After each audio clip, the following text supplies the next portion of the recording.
guys, welcome back to my channel. Today is the final installment of this little saga of reading so many Literally Dead book club picks. I spent most of this year catching up, so it really all comes down to this, the final ranking. This is my personal opinions, how I feel about each and every one of the books read for the Literally Dead book club since it started, in 2020. Watch me be so wrong about this, but I think we're going into the 5th year, 2024. So we're just gonna tier rank all of the books that have been chosen for the Literally Dead book club, and I'm going to tell you my thoughts and how I feel. I kid you not, I just finished my final one for this entire segment. So I'm officially caught up on everything. I've read them all. I can finally do this video. I'm so excited. If you are wanting a definitive rating based on how the overall book club has gone for each pick, Kayla does a tier ranking at the end of each year to say how the live shows went and what she personally feels has the community as a whole has felt about the books. Not so much her personal feelings, but just as a community, as a book club, how they went. Some of them better than others, but we're just gonna get into it. I don't know how long this is gonna be, hopefully not too long. Let's just do it, let's talk about it. So this is my little board. I just made this on Canva, free to use, easy to use, looks cute. So at the top, my first highest tier, there we go, tier, that's the word. I have here iconic, and then below that I've got so fun. The third tier is basic, maybe not memorable, maybe not super fun, a little boring. Below that we have what was that? And then the last one is literally kill me. I would rather die than have to read this book again. Luckily very few of those, but scroll down. These are all of the books in order of the very first to the most recent and last of this year, and we're just gonna go through and rank all of them. We're just gonna find their homes in this list. So starting with The Other People. The Other People by CJ Tudor.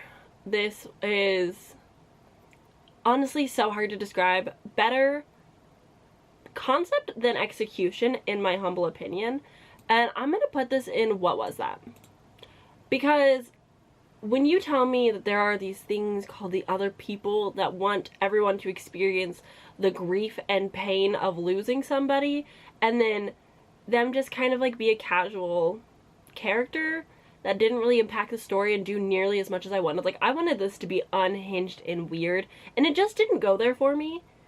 And so I'm what was that? I didn't really want a man going through life. I just wanted more from it. And I'm what was that? It had hope.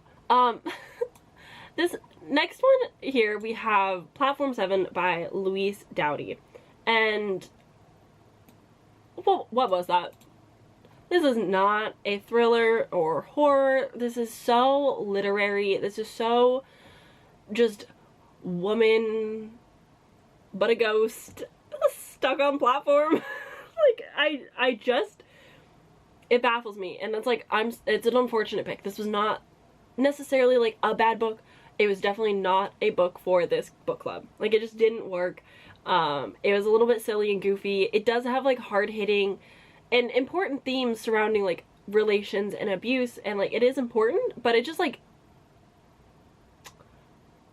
I don't know about that one. What was that? Next here we have You Are Not Alone by Greer Hendricks and Sarah Pekkanen. I'm just gonna this is basic. It wasn't anything special. It's not super duper thrillery. It's pretty domestic thriller.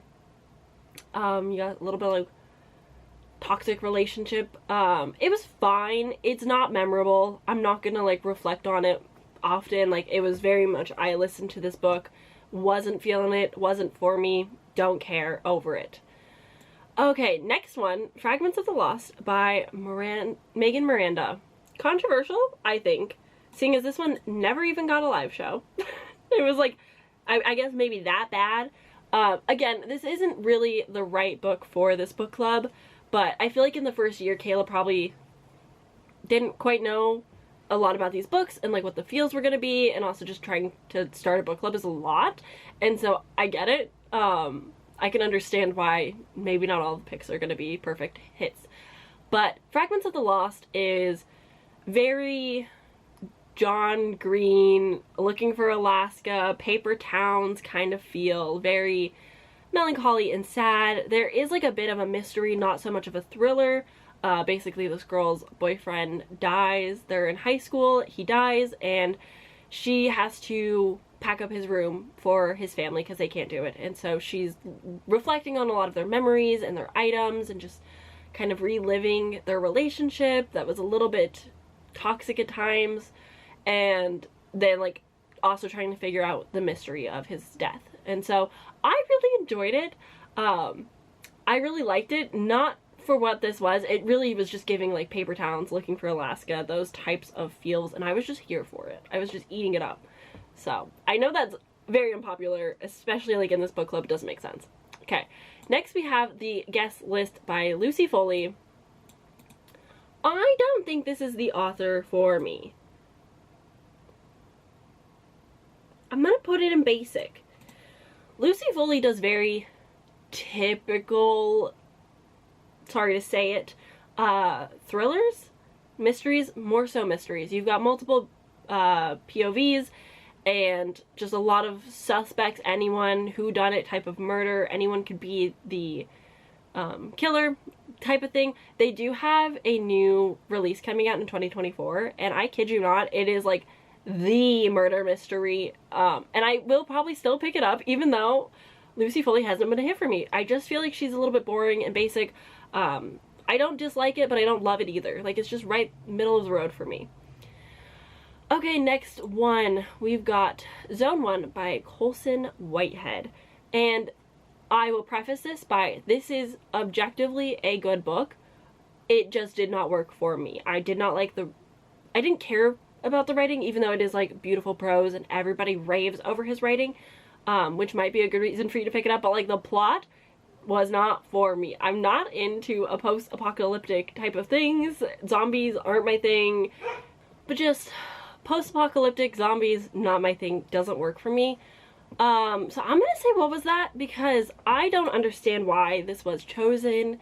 It just doesn't feel like it fits the Literally Dead Book Club vibe very well. I don't remember, like, I don't know. I probably should have, like, looked at Kayla's tier ranking for the community vibes to remember, but you know what? This is on me, baby.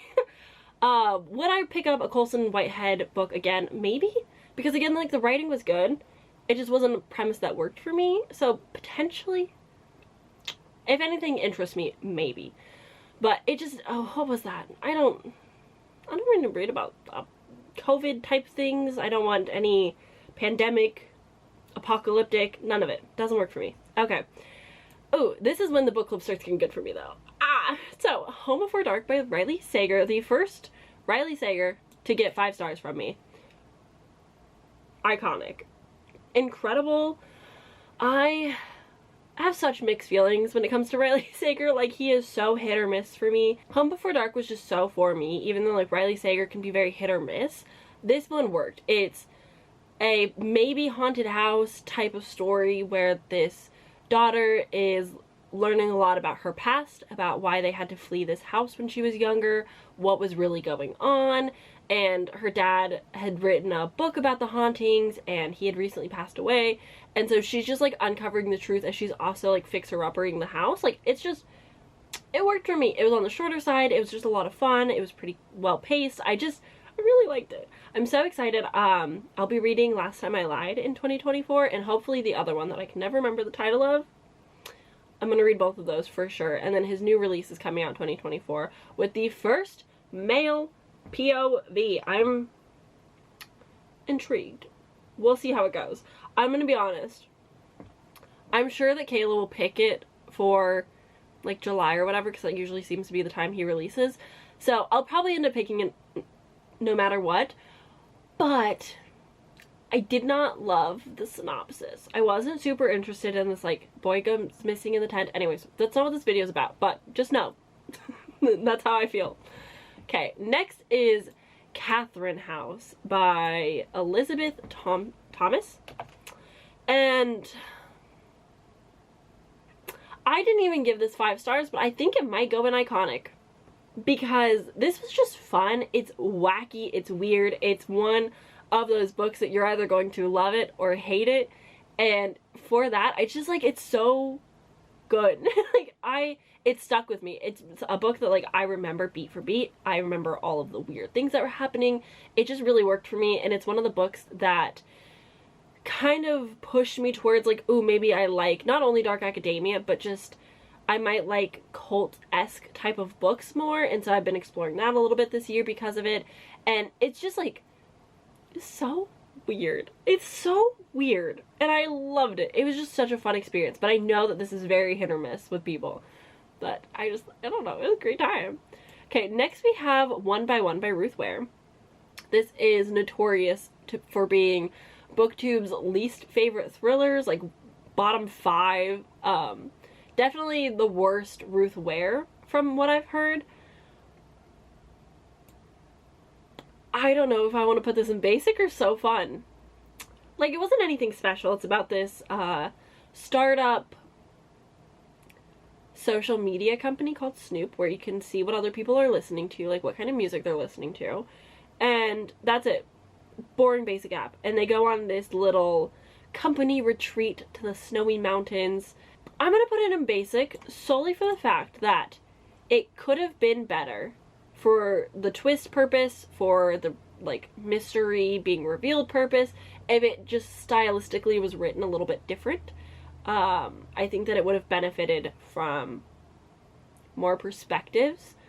And so I did enjoy it. I had a lot of fun with it. It's a good winter thriller. Like, it's very fun and cozy and, like, snowed in. It's a, what's the word that people, locked room mystery type of thing. Like, you're really just, like, in this cabin and, like, on the snowy hills.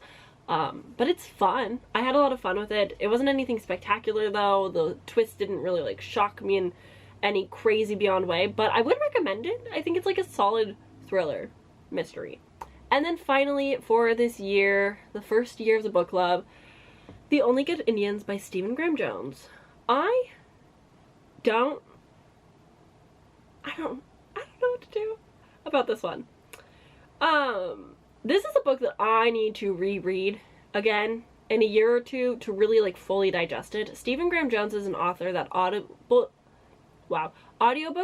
do not work for me. I need to physically read his books to fully just dive into the story and grasp onto everything and really get the full enjoyment from it.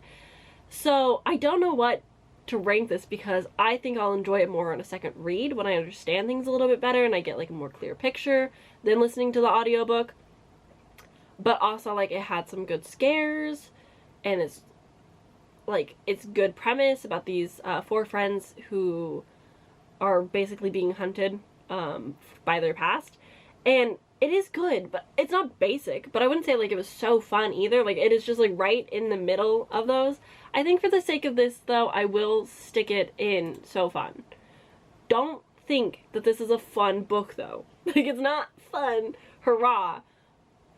Oh, that was a tough one. Okay. Next, we've got When No One Is Watching by Alyssa Cole.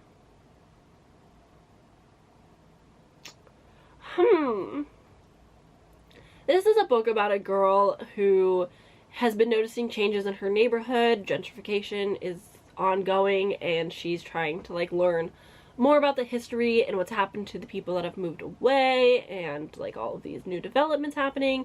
And she teams up with her new neighbor Theo to kind of learn more. And then by the end, like, it gets kind of scary. So I guess I'll put it in so fun. I think, like, the payoff of it was good. I think it was very well written. It was interesting. It leads for a fantastic book club discussion, but I wouldn't say it was, like, my favorite thing ever, because it was slow, and it took me, like, a minute to really get into it. But, like, once you get to the halfway point and it starts, like, figuring some stuff out, It's kind of good. It's kind of good. Okay, next. The beast of all beasts. House of Leaves. Like, this is the most iconic but literally kill me type of book. It's also like, what was that though? And like, is also so fun. Definitely nowhere close to basic. I think so fun. But also, like, it's iconic because, like, it's House of Leaves. Like, you could not get more iconic than that. But I detest this experience, but I also really enjoyed it. If you're curious, I do have a full reading vlog where I read House of Leaves separate from the rest of the books on this tier list currently. And I don't think I really spoiled anything, but I also don't know how you can spoil this book, if we're being so honest. I don't know how I feel. I don't know how to feel. I don't know what to tell you. It was a time. I would probably revisit it again. It wasn't bad. It wasn't great. I've learned a lot about it since finishing it. I had a good time, but I also hated every second. Like, she's iconic. What other book is going to give you that experience? What other book is going to be so, like, twisty and turny with the mixed media and just, like, the way that it's read and just... woof. It's so much. Okay. Iconic it is. Oh, what a crime. I can't believe somebody picked this to be, like, their book club pick. Like, what goes through somebody's head to be like, ah, yes, I'm gonna make hundreds, if not thousands of people read House of Leaves. Okay. Anyway. Every Value Break by Peter Swanson. This is the first book that I read with the Literally Dead Book Club. This is what kicked off my thriller life. I've read so many thrillers and horrors since this point. This was the first thriller that I had read. It was my first domestic thriller, and one of the very few domestic thrillers that I've read. I know that I ended up changing my rating from a 4 to a 3 after the live show. I feel like hearing people's critiques, because I was like, oh, they're making good points that I just didn't know because I was so new to the genre. But I'm gonna put this in so fun because this was a new experience for me. This is what kickstarted so much of my reading. It's been a wild 2 years now. It's crazy that it's still only been 2 years. 3 years? 3 years. Oh, time. What a time. Anyway, I enjoyed Peter Swanson. It's about this couple who are going to an island. It's a secluded thriller. You can't leave the island. And they're like on a honeymoon, I think, or getting married or something, and like weird stuff starts going down. I don't really remember anymore. Oh no! He's an interesting author and I don't know how to feel. But I had fun with Every Value Break because it started it all. Next, we have They Never Learn by Lane Fargo. This book, this freaking book, is one of maybe my most recommended thrillers to people. Like, if somebody's trying to get into the genre or is looking for something new, like, I will always recommend They Never Learn because the twist gagged me. It was iconic. It was well written. I really loved the premise. I really loved like this dark academia kind of setting because you're following a professor at this college as well as a student and just like the very different lives that they are living and dealing with corrupt, terrible men on campus. And it opens for a lot of discussion about very real topics that are happening on campuses and also iconic and just like incredible. I love that professor so much. So yeah, it's just like, it's so good. It's a staple. It's one that I can easily recommend to people. I think a lot of people get a lot of joy out of it. It's just so good. I didn't even give it 5 stars. Like, I think I gave it, I think I raised it to 5 stars. I think initially I gave it like 4, and then over time, as I kept reading more thrillers, I just kept thinking about how good They Never Learned was and just like kept reflecting on how good the twist was and how gagged I was, and I was just like, this is incredible. And I love that feeling. So I did end up bumping it to a 5 because I just couldn't stop thinking about it. Next, we have The Lost Ones. This is by Sheena Kamal. I believe this was a start to a trilogy, and I'm so sorry. I think The Lost Ones was my only 1-star review for the year, and I know this was a me thing and not a book thing. This is a good book objectively, like, it's well written. The pacing just didn't work for me, and I did not care about the storyline. I never connected to anybody, but I know Kayla really enjoyed this, and I think she continued with the series, if I'm not mistaken, and a lot of people like it. So I was more of the outlier on this one, where it just didn't work for me. I found myself very bored. If I remember correctly, we're following this young woman who is a PI. She's a private investigator, and when she was... Is that a spoiler? I don't even know anymore. Basically, she's like kind of on the run, and she's trying to help this teenage girl. And I just remember this one scene. Like, this is truly, like, I remember the thing about the teenage girl, and I remember this one scene where she was, like, driving late at night, like in a forest or something, and she was like getting run off the road, and like there was this young guy. I don't remember.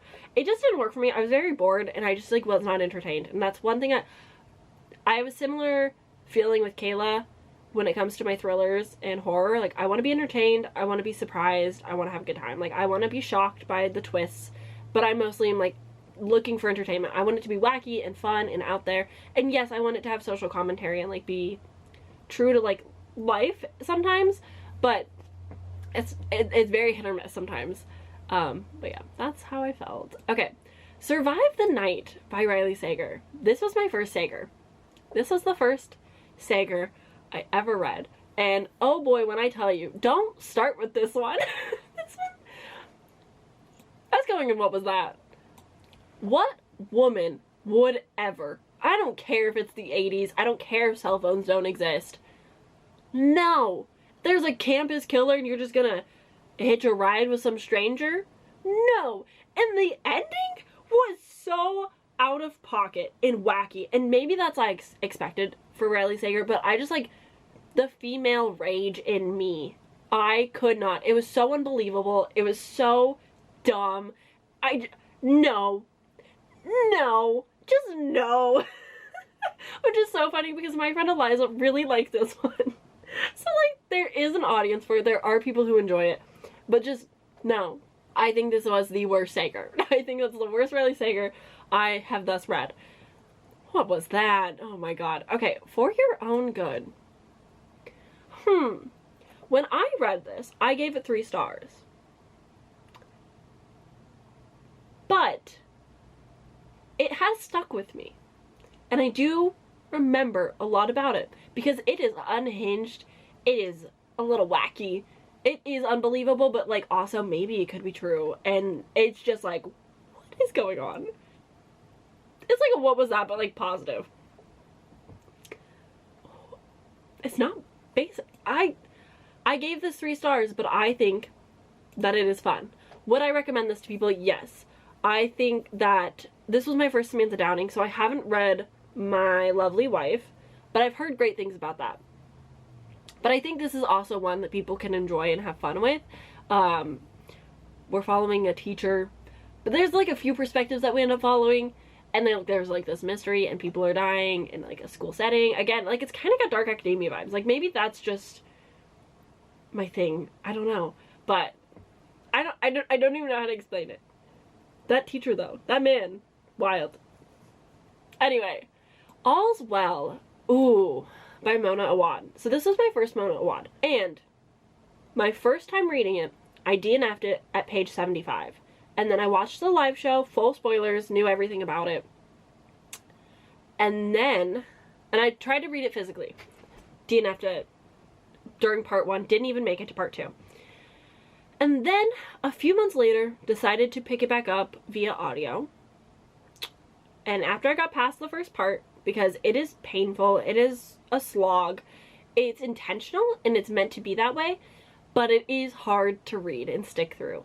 But once you get to part 2, it starts picking up, and then true Mona Awad fashion, it gets weird, and you're like, what is happening? You never know what's real and what's fake. It's wild, but it's sad, and it's slow, and it's, the main topic of this book is chronic illness, chronic pain, and her trying to find a cure so that she could live her best life, but it's also like Shakespeare theater department at a college, I believe. She's a professor, sort of. She's like a stand-in teacher. I wouldn't put the title professor on her. But yeah, so I had a really hard time getting into it, and it would have been like a 1 star the first read when I DNF'd it, but I did end up rating it like 3.54 stars after I finished it. But I think I'm gonna put it in basic just because I struggled with this one. Like, it took me the audiobook to get in it. And some books just be like that. Some books, the audiobooks just are there for that reason. But yeah, it's just like, it's hard to talk about. It hasn't really like left a great impression on me. Like, there are, like, if you're gonna read a monologue, just like read Bunny and like stop there for now. That's my opinion though. Okay, moving on. My Heart is a Chainsaw. This is another interesting one. This is also Stephen Graham Jones. This is the first book in a trilogy, which I've yet to continue in, I know. In this, we're following Jade, who loves slashers. Like, she is the slasher horror queen. And she's trying to basically tell, like, this police officer, she's like, no, there's a slasher killer in our town, and it's real, and I'm gonna prove it to you. Very, like, sassy teenage vibes.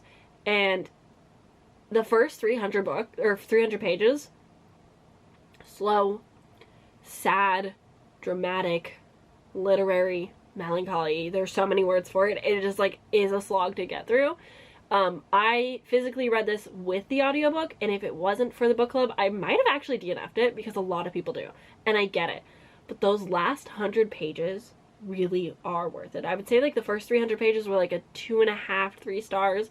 The last 100 pages, though, full 5 stars. Like, absolutely incredible.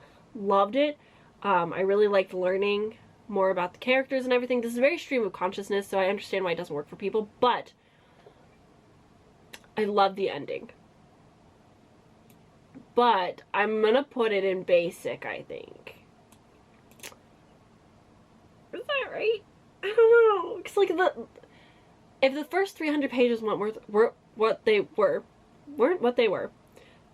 the last 100 pages might not have had the same payoff, but it was so fun at the end, but, like, it wasn't fun all the way through, so it doesn't deserve to be, like, fun, you know? I hope that makes some sense. You're along this ride just like I am. We don't know anything of what's going on. Oh my god. Okay, The Death of Jane Lawrence by Caitlin Starling. She's iconic. I know. This was maybe one of the most hated books I've ever had to participate in a live show for with the Literally Dead Book Club.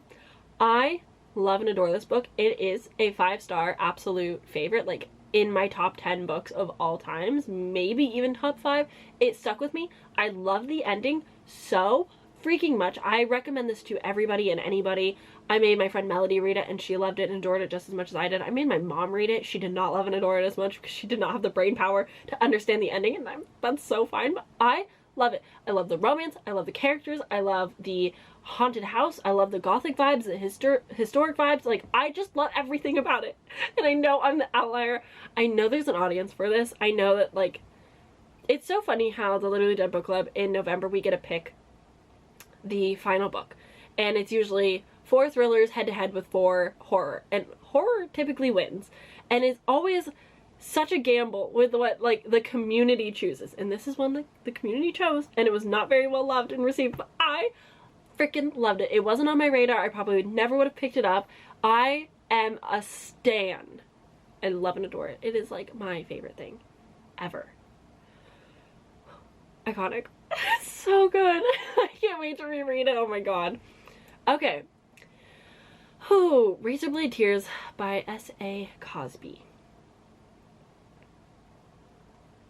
This is super unpopular, and with all opinions, take it with a grain of salt. If you love a book, I'm happy for you. I'm so happy you're reading. I'm happy you're enjoying what you're reading. This was not for me. This did not work for me. It made me very uncomfortable. I did not care. This is a book written for more adults than me who are maybe struggling with their child being queer.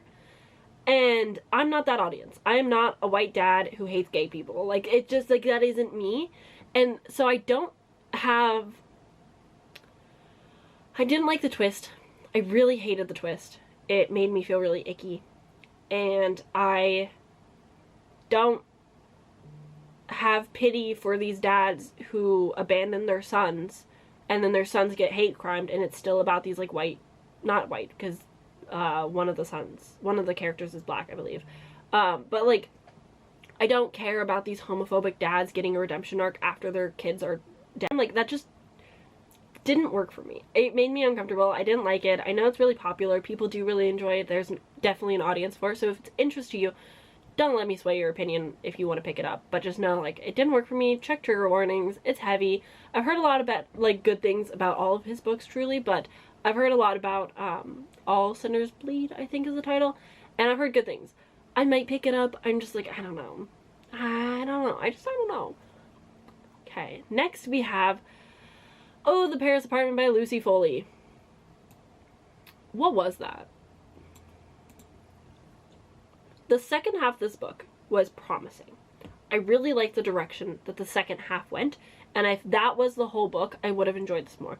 But this is following multiple POVs in this one housing unit, and you're following the different people who live in this housing unit. We're following primarily our main girl, whose name I don't know, who is moving in with her brother because she's kind of on the run from her past. It was dumb.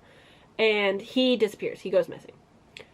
I knew where he was the whole book. And that's so disappointing. When, like, that's the big mystery of, like, where's the brother? Where is he? And, like, I already knew.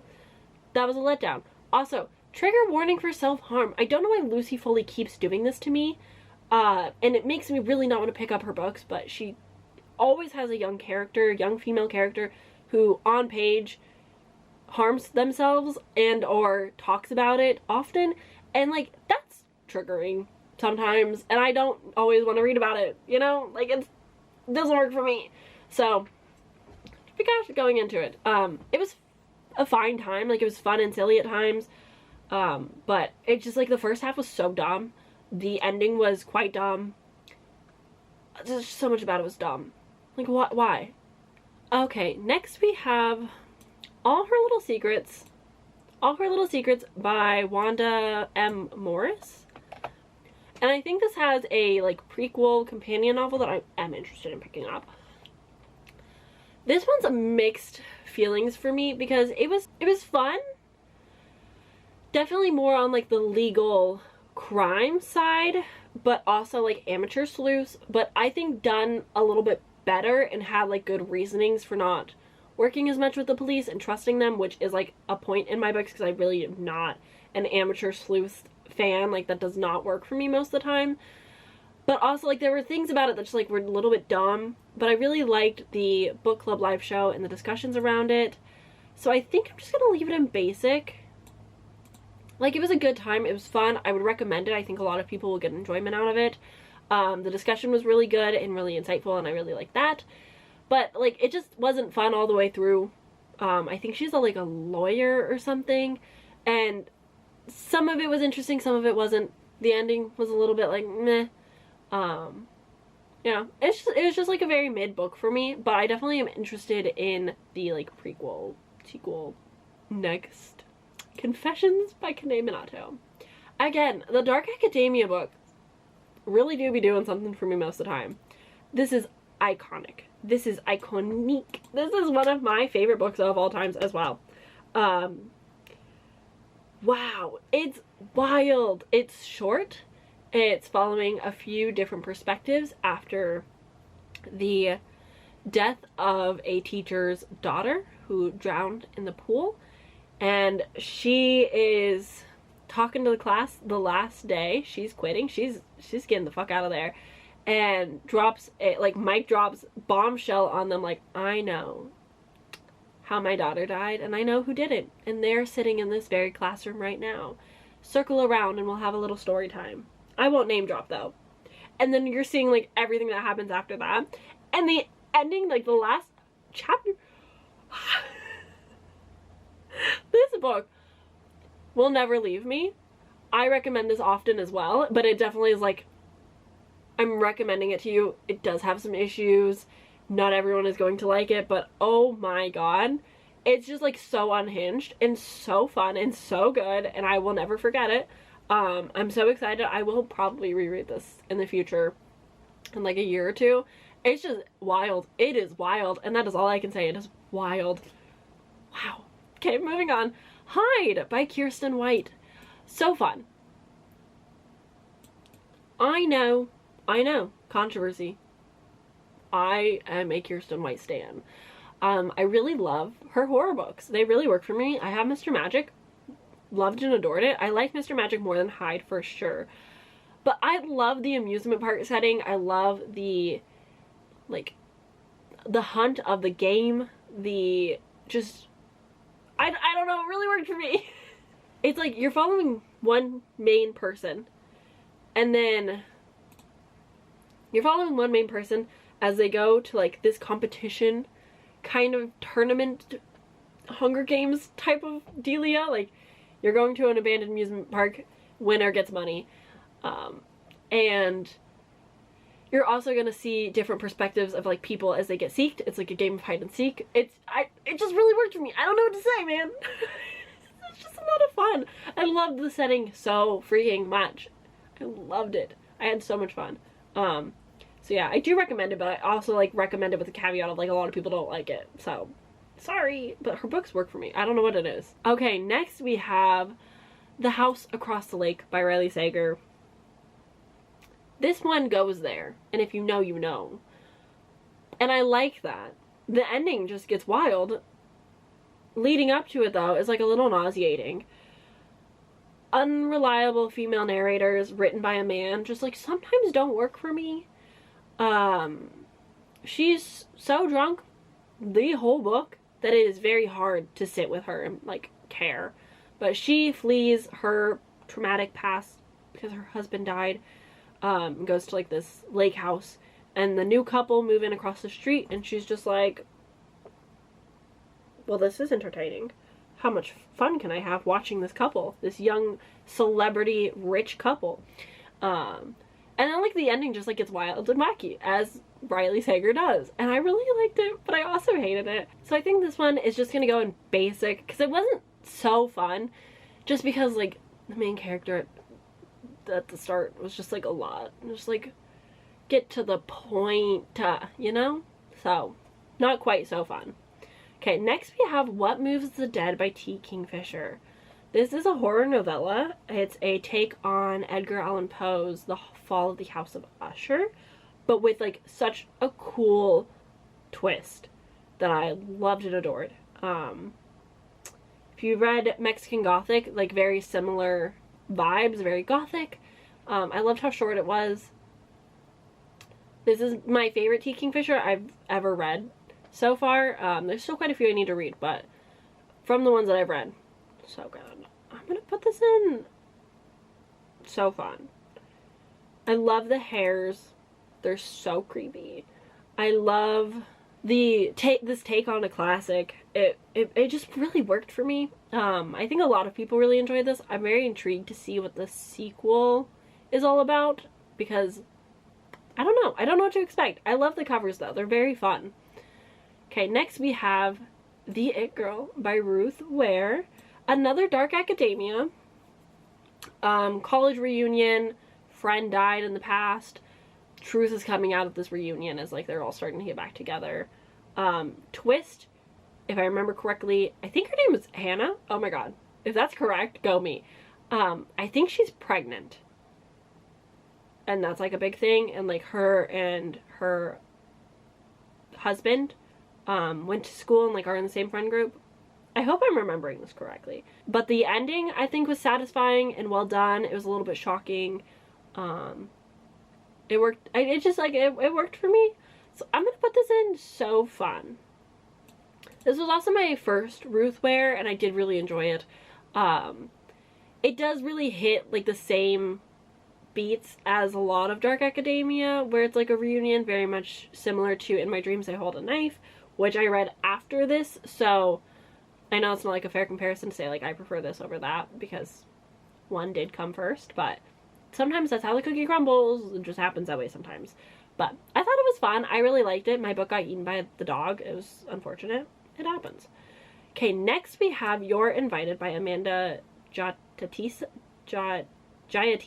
There we go. This is more drama than it is a thriller. There is a mystery to it. We are following our main character who's been invited to her ex-best friend and ex-boyfriend's wedding. But she's estranged with both of them. She doesn't really talk to either of them. And she's going to basically break up this wedding. She's like, it's not going to happen. Not on my watch. And so it's a lot of just drama. The bride goes missing. A lot of people are pointing the finger. You're getting a lot of interviews with the guests that are there. But also seeing like the countdown to the wedding. I know this is a lot of things that tick off Kayla's like checklist of things that she likes. Weddings. Countdowns. It was fine. I think the writing was good and interesting. Loved the setting so much. Like, I felt like I was there. It was gorgeous. I hated all of the characters. Every single one of them. Except for maybe one side character. I thought she was cool. I also predicted a lot of this, which is a little bit less fun when it's like there's very few mystery things happening. One twist got me. The other twist I knew and saw coming. So I'm just gonna leave this in basic, even though like I think it's better than a lot of these other books. Like I would definitely recommend this to a lot of people. I think a lot of people will enjoy it. And I feel comfortable being like, yes, you should read You're Invited. It's fun. It's good. It just like wasn't my favorite, you know? Okay, last for this year we have House of Hunger by Alexis Henderson. Oh, this one's so hard. This one is a vampire story. We are following our main character who is leaving her life where she's just like, things aren't going well. She's not living well. She's taking care of her brother. She's not wealthy at all, and she's just trying to get a better life for herself. So she takes a position as a blood maid, which is you're gonna get drank by some people. By some rich people who like to party. And it's like, it's a short book, but it feels really long because it's very slow and it takes a long time for the mystery to come in and for things to start happening, and it just like takes a while to get there. This really works for a lot of people. A lot of people love this. It's an interesting take on relationships, and some of it worked well for me, some of it didn't. So I think I'm just gonna put it in basic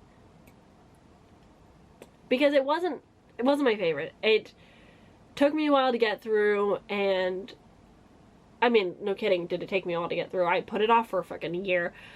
So it's definitely like, I can see the appeal and I can see why people like it, but I just wanted a little bit more plot from it.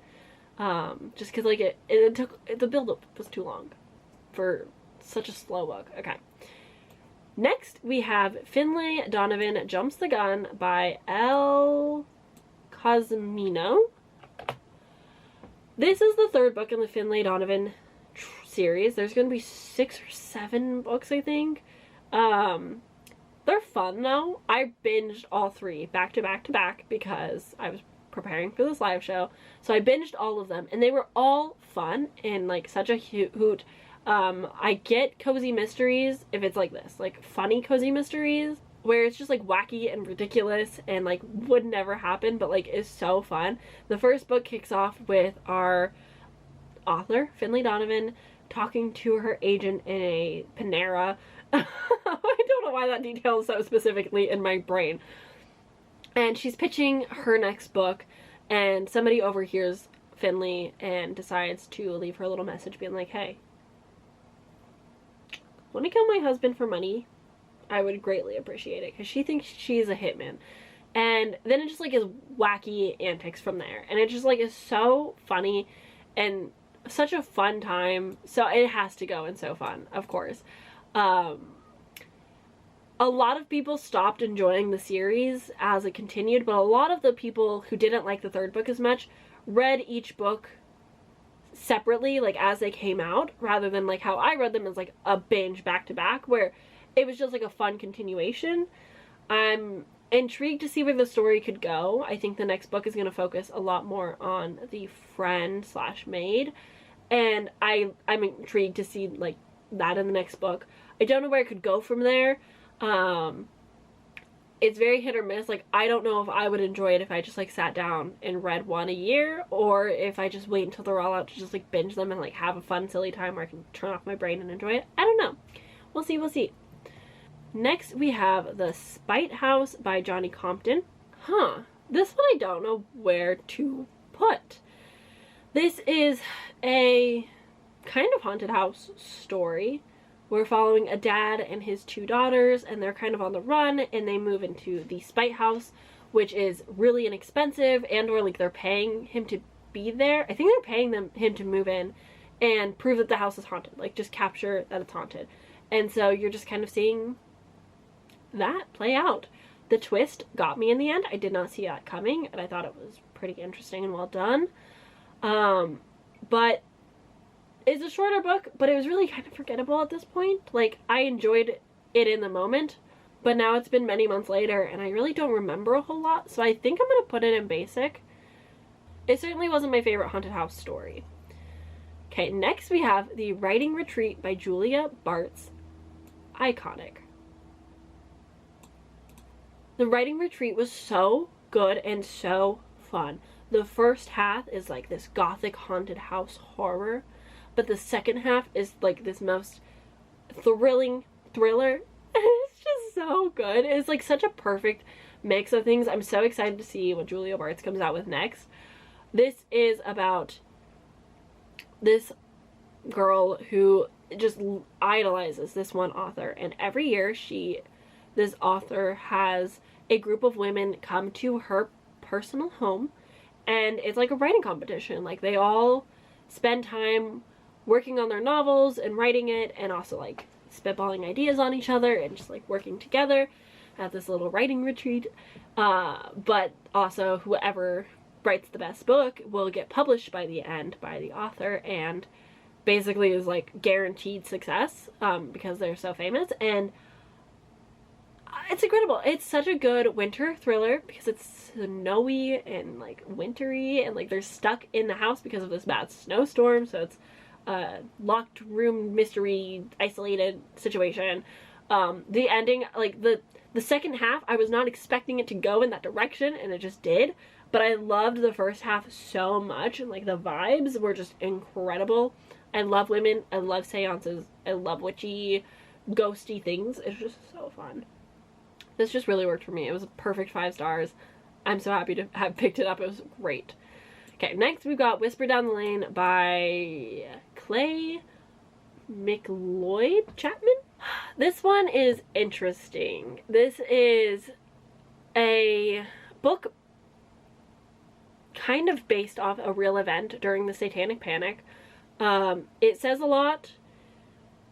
It wasn't what I wanted it to be. It was interesting though, and it made me really interested in the true story that it was based on. But it was also kind of boring at times. It's not really super thrilling. It is a little bit forgettable. I didn't really like the ending and twist as much. I really wanted like true like Satanic Panic. Like, I don't know what I wanted, but I think I wanted more like a ghosty horror than this. So I'm gonna put it in basic. It's forgettable. It was fine in the moment. I enjoyed it. I think I was like more of a fan as I was reading it and like at the live show than I am now. Okay, The Devotion of Suspect X by Kaigo Higashino. I'm putting this in What Was That? But this is a good book. A lot of it went over my head, and I had like missed some things because I didn't really love a lot of it. I didn't understand who we were following and like what the point of it was because I didn't understand. This is technically the 3rd book in the series, but it's the first to be translated to English. And so I just didn't have a lot of context going into it and was like just kind of confused. The live show, I think, was done very well and was really insightful and made me appreciate it more, but my experience and enjoyment at the time just wasn't really there. I didn't understand the professor and the detective, and I was just like so infuriated by what was going on in that moment. I was like, what do you mean a professor is helping in like an open investigation? Like, that's so illegal. I don't get it. Slowly I was starting to understand things a little bit more as like the live show went on. I did like the setup for like the case that this detective was working on, and like that family. You're following a mom and a daughter and a neighbor, and I loved all of them so much. Like, they were what I liked in the book. I hated the detective, and obviously that's who the series follows. I didn't know that at the time. I get it now, but I preferred the like family who were being investigated. It's just like it worked, but it wasn't great, and I didn't enjoy everything about it, and I didn't catch on to a lot of things, so it just like wasn't a good pick for me. But it worked for the book club. I think Kayla really enjoyed it, and the discussion again was like good and interesting. So yeah, what was that? I don't know. Okay, Riley Sager, The Only One Left. Of course, this one was fun. This one has its issues in the fact that it is a very safe pick, but I liked it. It was fun. I enjoyed it. I liked the storyline. I think other people liked it a lot more. I think this is the most popular Saga that's been out in the last 3 years, and I think is easier to recommend than some of his other books. I think that this one has quite a large audience, just because it's a little bit safer. There's so many twists. This was, from I think a lot of us, our impression, this was supposed to be Sager's last book before he went on a bit of hiatus and just like took a break. That didn't end up happening. He announced his 2024 release.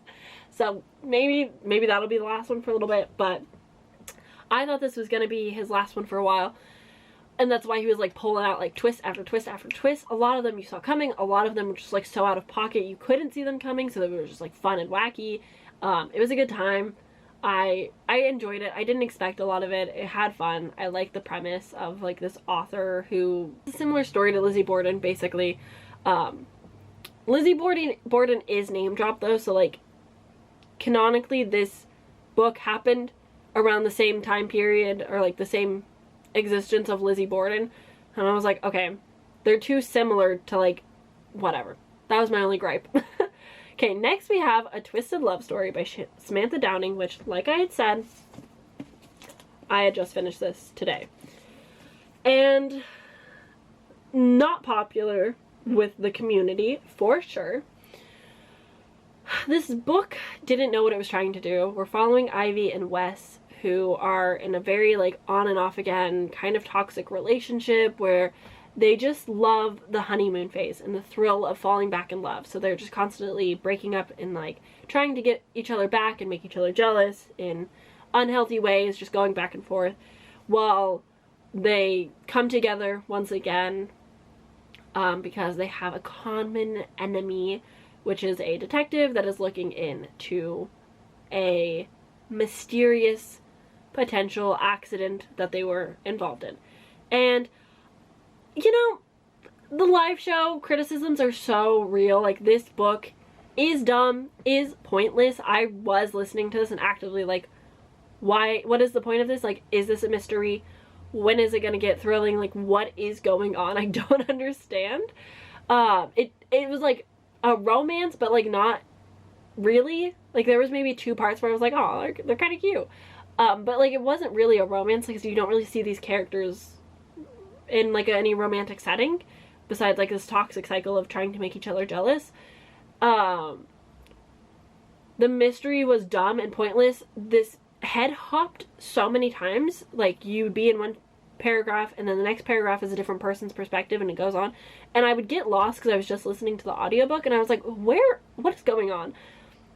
So much of this book was pointless. I didn't care about anybody. Like, it was just like, what is this? What is going on? What is this book trying to be? It wasn't like a sexy thriller. It wasn't a romance thriller. It was just nothing. But I also had a good time. Like, it was still like fine. I'm giving it 3 stars, but it wasn't like good. I don't know, man. I don't know. Okay, last three. We have Monstrilio by Gerardo Simano Cordova.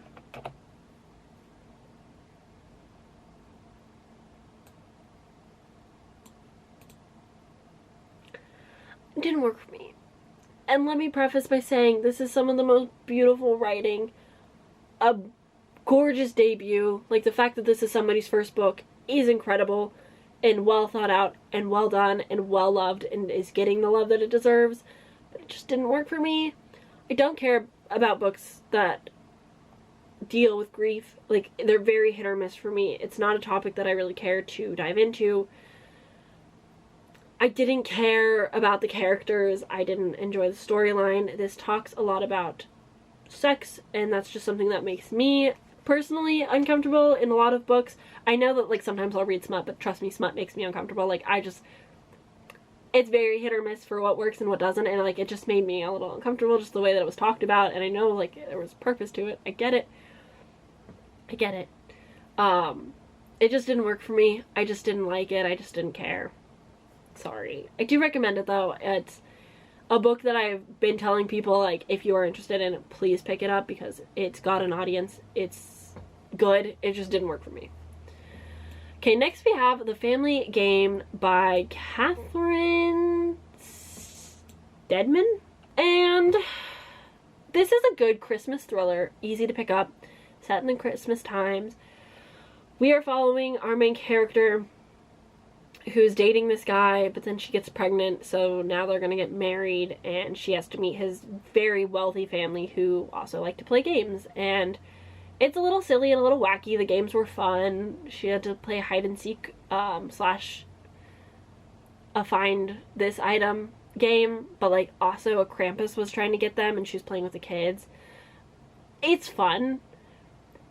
There's, like, a podcasty element, because there's, like, some blackmail mystery kind of things involved, and so there's these tapes that she listens to. Audiobook wise, incredible. Why somebody would be handed tapes of a confession and not just listen to the whole thing in one sitting? Why would you space that out? Why would you do that? That's so dumb. She goes on, like, this witch hunt for nothing. It's just, like, a lot of it was dumb, and, like, you're an author, I get it, but, like, what are you doing? And she has her own past that's a secret that he can never know about, like, her husband can never know about, and then, like, these games are happening, and, like, it was fun. It was, I'm gonna put it in basic, it was a fine time. Like, I didn't feel any special type of way, but, like, it was fun, but also, like, nothing, like, I remembered it. It's been a few months, that's a good sign, but it's not something that I'm just, like, jumping for joy over it. I was like, I love this book. It's just okay. And now, the last one. We have Midnight is the Darkest Hour by Ashley Winstead.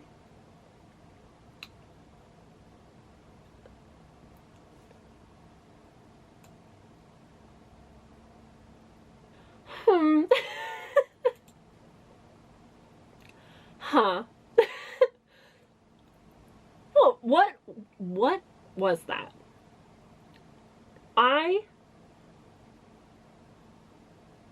I don't know how to talk about this book. Still. It has been months. It's been a month. It feels so much longer. I don't get it. I don't know how I feel. Is this a true mystery thriller? No. Is this often pitched as Twilight, Bonnie and Clyde fanfic? Yes. Is it entertaining? Sure, yeah. Is it a good romance? Kind of. Religious cult vibes? I don't know how to talk about this. Ambiguous ending. I hated reading this. But it also filled a little bit of my heart with some joy. And I did like some of it, but I hated a lot of it. And I'm so conflicted. Like, what was this book? I don't know. I don't know. Wild.